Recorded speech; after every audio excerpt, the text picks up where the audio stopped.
ঈদ উল আজহার আর কয়েকদিন বাকি। গ্রামের চারপাশে উৎসবের আমেজ। বাজারে মানুষ কুরবানির পশু কিনতে ব্যস্ত। এমন সময় দুই বন্ধু রাহাত আর সাকিব স্কুল থেকে বাড়ি ফিরছিল। রাহাত বলল, সাকিব, তোমাদের বাসায় কুরবানির জন্য পশু কেনা হয়েছে? সাকিব হালকা হাসল, না, এখনো না। বাবা বলছেন 2-1 দিনের মধ্যে কিনবেন। তোমাদের? রাহাত গর্বের সুরে বলল, আমরা বড় একটা গরু কিনব। আমি চাই সবাই দেখুক আমাদের গরু কত বড়।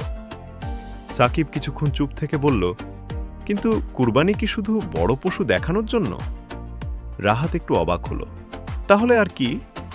সাকিব বলল, গত বছর আমার দাদু বলেছিলেন কুরবানির আসল উদ্দেশ্য হল আল্লাহর সন্তুষ্টি অর্জন করা আর নিজের ভেতরে ত্যাগের মানসিকতা তৈরি করা।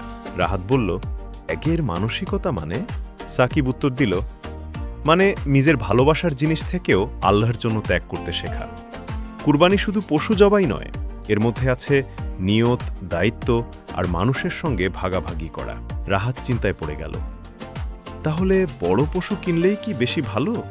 সাকিব মাথা নাড়ল, না, দাদু বলেন যার যত সামর্থ্য সে ততটুকু করবে। গুরুত্বপূর্ণ হল আন্তরিকতা।